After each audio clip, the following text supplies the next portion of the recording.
नमस्कार,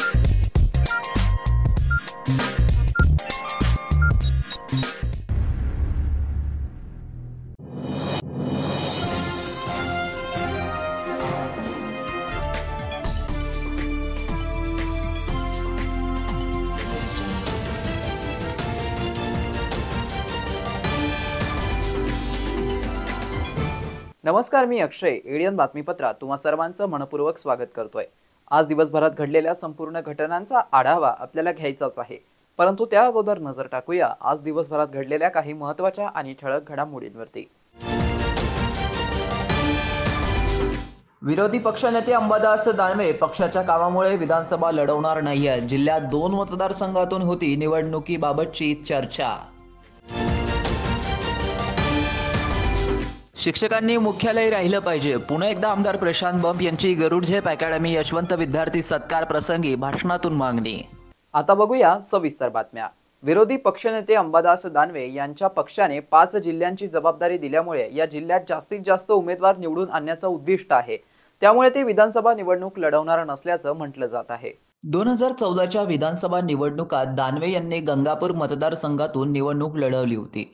त्यावेळी त्यांना 38,205 मते मिळाली होती. त्यानंतर ऑगस्ट 2019 मध्ये झालेल्या स्थानिक स्वराज्य संस्था विधान परिषद मतदारसंघात त्यांनी 418 मतांनी विजय मिळवला होता. शिवसेना फुटल्यानंतर दानवे यांच्याकडे विधान परिषदेचे विरोधी पक्षनेते पद सोपवलं. लोकसभेची संधी हुकल्याने गंगापूर सिल्लोड मतदारसंघासाठी त्यांच्या नावाची चर्चा सुरू होती. मात्र पक्षाने त्यांना छत्रपती संभाजीनगर, जालना, परभणी, हिंगोली आणि नांदेड जिल्ह्याचे नेतेपद दिलं आहे. त्यांच्यावर आता या जिल्ह्यातील निवडणुकांची जबाबदारी सोपवण्यात आली आहे. या 5 जिल्ह्यात विधानसभेचे 30 मतदारसंघ आहेत. विधान परिषदेतील विरोधी पक्षनेते अंबादास दानवे यांच्याकडे उद्धव सेनेच्या 5 जिल्ह्यातील 30 विधानसभा मतदारसंघाची जबाबदारी सोपवण्यात आली आहे. त्यामुळे ते विधानसभा निवडणूक लढवणार नाहीयेत. लोकसभा निवडणुकीत उमेदवारी न मिळाल्याने दानवे यांना विधानसभा निवडणुकीच्या रिंगणात उतरवण्यात येईल असं मानलं जात होतं. गंगापूर किंवा सिल्लोड यापैकी एका मतदारसंघातून ते निवडणूक लढवतील असं मानलं जात होतं. लोकसभा निवडणूक लढवण्यासाठी अंबादास दानवे इच्छुक होते. त्यामुळे चंद्रकांत खैरे आणि दानवे यांच्यात वाद निर्माण झाला होता. त्यामुळे छत्रपती संभाजीनगरचा उमेदवार जाहीर करण्यास उशीर झाला होता. दानवे यांची विधान परिषदेची मुदत 22 ऑगस्ट 2025 रोजी संपणार आहे. त्यांचा विधान परिषदेचा 1 वर्षांचा कार्यकाळ बाकी आहे. सूत्रांनी दिलेल्या माहितीनुसार त्यांना पक्षाने पुन्हा विधान परिषदेच्या उमेदवारीचं आश्वासन दिलं असल्याचं म्हटलं जात आहे. खुलताबाद तालुक्यातील भटजी गावातील रहिवाशांनी वारंवार आमदार प्रशांत बंब व पदवीधर आमदार सतीश चव्हाण यांना डॉक्टर बाबासाहेब आंबेडकर यांच्या स्मारक सुशोभीकरणाचा निधीची मागणी केली. मात्र दोन्ही आमदारांकडून मागणी मान्य न झाल्याने नागरिकांनी नाराजी व्यक्त केली. ग्रामपंचायत सदस्य ज्ञानेश्वर गवळी यांनी स्वखर्चातून सुशोभीकरणाला सुरुवात केली आहे. त्यांनी याबाबत एडियन सोबत बोलताना आपलं मनोगत व्यक्त केलंय. आपण सांगू इच्छितो की आज मी भारतरत्न डॉक्टर बाबासाहेब आंबेडकर यांचा खुलताबाद तालुक्यात सर्वात उंच पुतळा भटजी येथे सुशोभीकरणाचे काम स्वखर्चातून चालू केले. त्याचे कारण असे की मी बऱ्याच काळापासून सदरील आमदार, दोन्ही आमदारच आहेत, कारण एक पदवीधर आपला एक आणि एक आपले आमदार गंगापूर खुलताबादचे यांना वारंवार मागणी केली, बाबा थोडासा एक निधी, जास्त नाही, थोडासा निधी बाबा ते सुशोभीकरणासाठी आपण द्या. पण मग मुळात त्यांची देण्याची इच्छा नाही. म्हणजे एक प्रकारे आंतरजातीय न बोलता जाती द्वेषातून समजा काय असेल ते, त्यांनी काही देण्याची इच्छा दर्शवली. शेवटी मला स्वखर्चातूनच हा निर्णय घ्यावा लागला. शाळेसाठी असं मागे असंच घडलं, कधी शिक्षकांना खडूंना पैसे नसतात, 7-8 लाख रुपये मलाच खिशातून द्यावे लागले व त्या जिल्हा परिषद शाळा चालवावी लागते. म्हणजे एक प्रकारे आमदार करतात तरी काय. आमचे सतीश चव्हाण साहेब येतात, अरे इलेक्शन नंतर बघू, इलेक्शन नंतर तुम्हाला थोडा काय अजून जास्त निधी देऊ, म्हणजे एक प्रकारे मूर्खात गिनती काढतात. आणि हे असं एक कार्य या भटजी गावामध्ये चालू आहे. मला असं वाटतं की आपल्या निधीची आम्हाला आवश्यकता नाही. आमची जी हक्काची कामं आहेत ती जर या इतर समाजाला दिली तर मला वाटतं हे मागण्याची वेळ सुद्धा येणार, पण ती सुद्धा दिली जात नाही, हिसकवली जातात. यांचेच कार्यकर्ते येतात, आमच्या साहेबांनी दिलं, आमच्याच बापाचं आहे, अशा या घटना घडत आहेत. या कुठं ना कुठं थांबल्या पाहिजे. आणि एक आमचा मुस्लिम महत्वाचा गंभीर प्रश्न आहे, एक छोटाच प्रश्न 2-5 लाख रुपयाचा, की बाबा कब्रस्तानला त्यांना कंपाऊंड पाहिजे. 10 वर्षापासून काय आमदाराकडे जात आहेत, साहेब द्या, एवढं कंपाऊंड बांधून द्या, फार अडचण येते, रस्ता नाही आहे, मृतदेह नेता येत नाही. पण त्यांनाही एक 10-20 मूर्खपणात गिनती का. इलेक्शन आलं की येतात गावात, आपले काहीतरी गप्पा हाणायच्या, बोलायचं आणि जायचं. म्हणजे मला असं वाटतं आता कुठं कुठं थांबलं पाहिजे.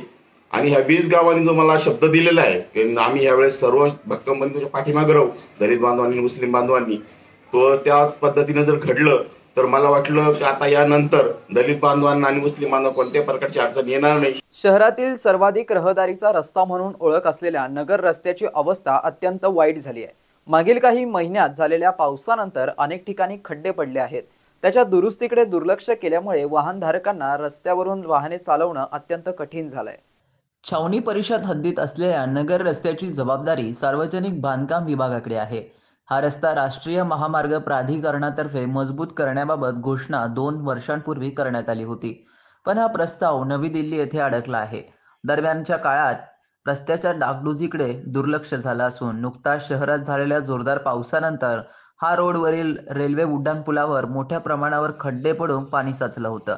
त्याची दुरुस्ती करण्याबाबत अनेकदा मागणी करण्यात आली, पण प्रशासनाने लक्ष दिलं नाही. उड्डाणाच्या पूर्व दिशेला उजव्या बाजूला 7 फुटांपर्यंत रस्त्यात खड्डे आहेत. या रस्त्यावर शहराबाहेरून आल्यानंतर वेग मर्यादा कमी करून खड्ड्यासोबत वाहनं चालवण्याची कसरत वाहनधारकांना करावी लागत असल्याचं चित्र पाहायला मिळतंय. मनपा प्रशासक तथा आयुक्त जी श्रीकांत यांच्या संकल्पनेतून घनकचरा व्यवस्थापन विभाग प्रमुख उपायुक्त रवींद्र जोगदंड यांच्या पुढाकाराने महिलांना कचरा वर्गीकरण आणि शहर स्वच्छ ठेवण्याबाबत जागृत करणे या उद्देशाने हम होंगे कामयाब 2.0 या अभियानाच्या माध्यमातून उपक्रम राबवण्यात येत आहे. यात स्वच्छता क्वीन बक्षीस प्रदान करण्यात आली आहे. विजयनगर येथील कैलासवासी खासदार मोरेश्वरजी सावे सांस्कृतिक क्रीडा संकुल सभागृहात स्टार लेट्स गुड हम होंगे कामयाब 2.0 अंतर्गत स्वच्छता क्वीन हा एक नाविन्यपूर्ण कार्यक्रम आयोजित करण्यात आला होता. हा कार्यक्रम प्रशासक तथा आयुक्त जी श्रीकांत यांच्या संकल्पनेतून तसेच घनकचरा व्यवस्थापन विभाग प्रमुख उपायुक्त रवींद्र जोगदंड यांच्या उपस्थितीत राबवण्यात आलाय. महिलांना कचरा वर्गीकरण आणि शहर स्वच्छ ठेवण्याबाबत जागरूक करणं या उद्देशाने हम होंगे कामयाब 2.0 अभियानाच्या माध्यमातून कार्यक्रम राबवण्यात आलाय. इकोसत्व व सामाजिक संस्थेच्या माध्यमातून कार्यक्रमात महिलांनी विविध स्पर्धा आणि खेळ आयोजित करण्यात आले होते. यामध्ये राईस गेम, कलर कोड डस्टबिनमध्ये बॉल टाकणे आणि रॅपिड फायर राऊंड यांचा समावेश होता. या खेळांच्या माध्यमातून महिलांमध्ये जागृती करण्यात आली आहे. विजेत्या महिलांना मान्यवरांच्या हस्ते प्रोत्साहनपर बक्षिसे देण्यात आली आहे. जसे ब्युटी क्वीन असतात त्याप्रमाणेच स्वच्छता क्वीन सुद्धा असण्याची गरज आहे. शहरातील स्वच्छता राखण्याबाबत गृहिणींचं अमूल्य योगदान असतं. त्यांच्या मार्फत वर्गीकृत कचरा संकलनासाठी जागृती करण्याचा विभागाचा प्रयत्न आहे. स्पर्धेमध्ये प्रथम पारितोषिक स्वच्छता क्वीन मनीषा लोढा, द्वितीय पारितोषिक गीता लांडे, तृतीय पारितोषिक सुरेखा नागरे, उत्तेजनार्थ श्रीमती शोभा तुपे यांनी पटकावलंय. कार्यक्रमाच्या शेवटी विजेत्यांना पारितोषिके देण्यात आली आहे. कार्यक्रमात झोन 7 मधील 200हून अधिक महिला उपस्थित होत्या. या कार्यक्रमात सहाय्यक आयुक्त राहुल जाधव, संनियंत्रण अधिकारी धीरज चव्हाण, वॉर्ड 95चे माजी नगरसेवक राजाराम मोरे आणि माजी वॉर्ड 96च्या नगरसेविका विमल केंद्रे, कार्यालय अधीक्षक विलास भनगे, इकोसत्वचे प्रतिनिधी अक्षय गणाचार्य हे मान्यवर देखील उपस्थित होते. आपल्याला अजूनही काही बातम्यांचा आढावा घ्यायचा आहे, परंतु इथे वेळ झाली आहे एका छोट्याशा ब्रेकची. कुठेही जाऊ नका, पाहत रहा एडीएन न्यूज.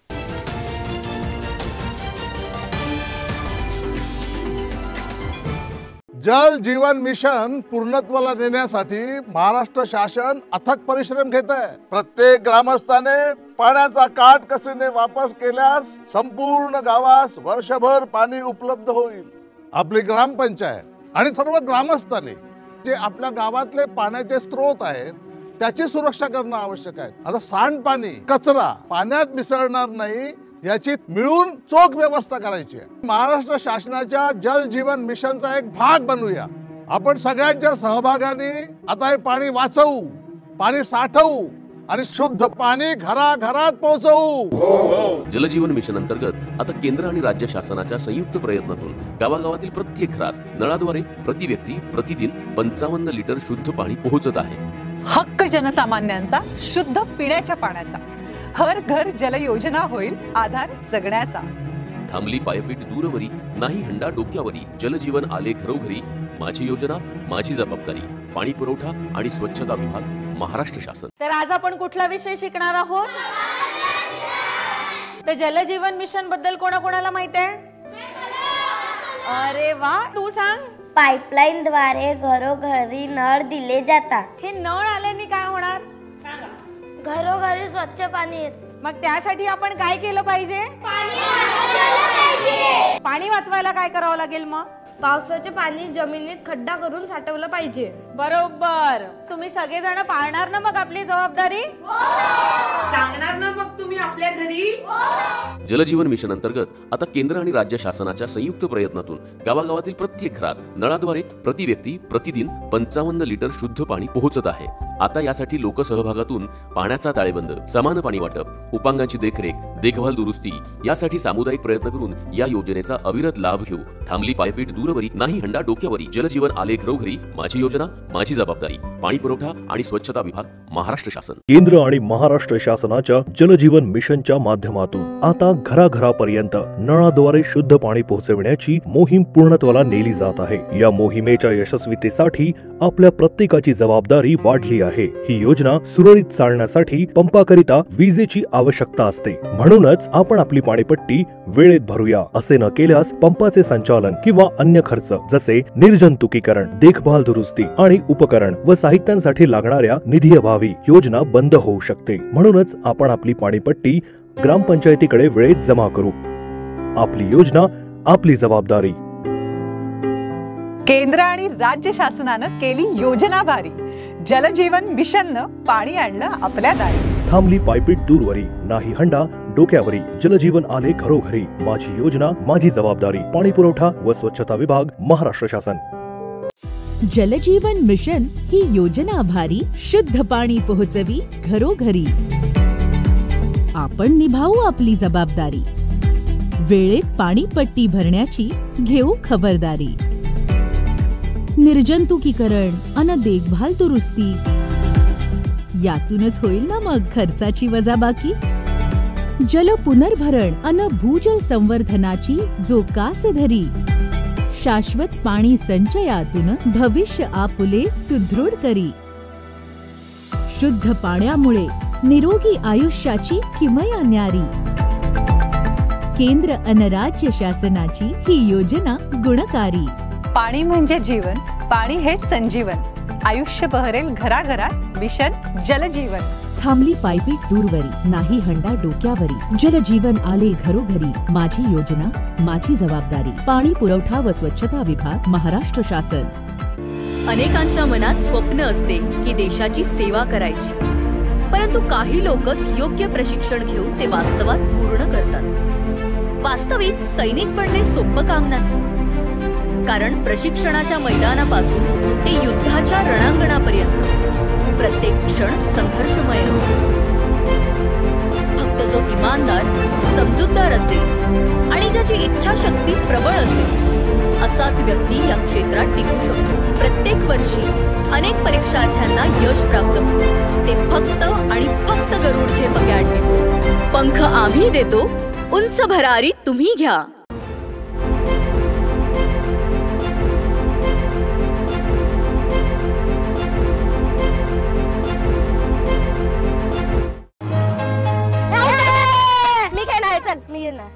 तू कुठे? माझा नंबर आहे आता. हो याचा नंबर आहे. तू कशी आलीस खेळायला? आणि तुला खेळायला वेळ कसा मिळाला? अरे आता माझ्याकडे खेळायला आणि अभ्यास करायला वेळच वेळ आहे. म्हणजे मला रोज आई बरोबर पाणी आणायला दूर जावं लागायचं. त्यामुळे तुमच्यासोबत खेळायला मला वेळच नाही मिळायचा. कधी कधी तर माझी शाळा पण बुडायची. मग आज वेळ कसा मिळाला? कारण आता आमच्या घरी नळ आलाय, त्यामुळे पाणी आणायला दूर जावं लागतच नाही. त्यामुळे सगळीकडे चांगलं पाणी मिळतंय. मी खेळू ना?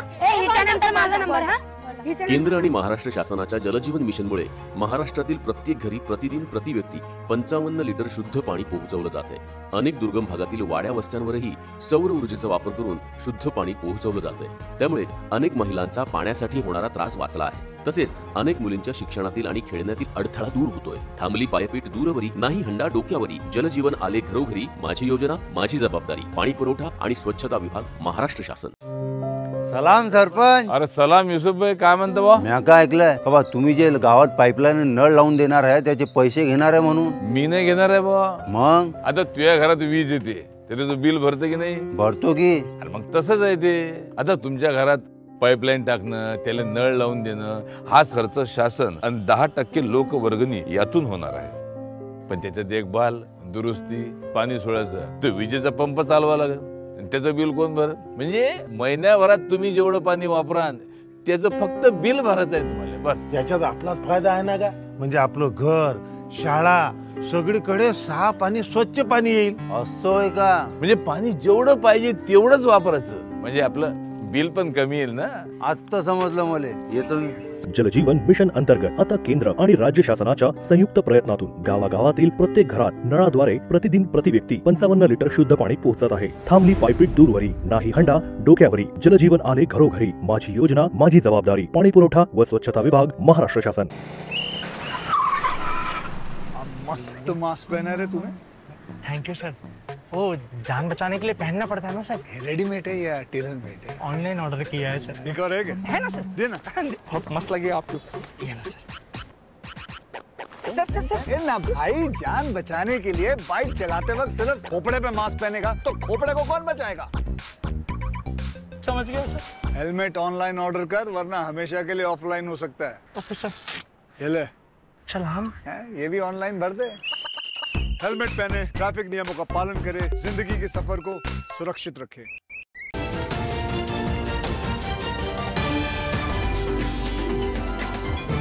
ब्रेक नंतर पुन्हा एकदा स्वागत आहे. आपण बघत आहात एडियन बातमीपत्र. खुलताबाद येथील हजरत ख्वाजा जरजरी जरबख्श दरगाह उरूस यात्रेसाठी येणाऱ्या भाविकांना सर्व सुविधा उपलब्ध करून द्याव्यात असे निर्देश पालकमंत्री अब्दुल सत्तार यांनी दिले आहेत. खुलताबाद येथील हजरत ख्वाजा जरजरी जरबख्श यांच्या उरूस यात्रेनिमित्त येणाऱ्या नागरिकांना आरोग्य सुविधा, पाणी, वीज, एसटी बस, स्वच्छतागृह त्याची सुविधा उपलब्ध करून देण्याचे निर्देश पालकमंत्री अब्दुल सत्तार यांनी दिले. जिल्हाधिकारी कार्यालयात जरजरी जरबख्श उरूस यात्रेनिमित्त सुविधांचा आढावा बैठकीत घेण्यात आलाय. यावेळी जिल्हाधिकारी दिलीप स्वामी, जिल्हा परिषदेचे मुख्य कार्यकारी अधिकारी विकास मीना, जिल्हा पोलीस अधीक्षक डॉक्टर विनयकुमार राठोड, खुलताबाद तहसीलदार स्वरूप कंकाळ, नगरपालिका मुख्याधिकारी विक्रम दराडे, उरूस समिती अध्यक्ष मोहम्मद याजाज, इम्रान जागीरदार बैठकीस उपस्थित होते. जरजरी बख्श उरुसासाठी येणाऱ्या भाविकांच्या सुविधांसाठी निधीची कमतरता भासू दिली जाणार नाही. तसेच खुलताबाद येथील ऐतिहासिक दरवाजाचा सुशोभीकरणासाठी जिल्हा नियोजन समितीच्या अंतर्गत निधीची तरतूद करण्यात आली आहे. यामुळे खुलताबाद येथील ऐतिहासिक वारसाचं जतन व संवर्धन केलं जाणार असल्याचं सत्तारही म्हटले आहेत.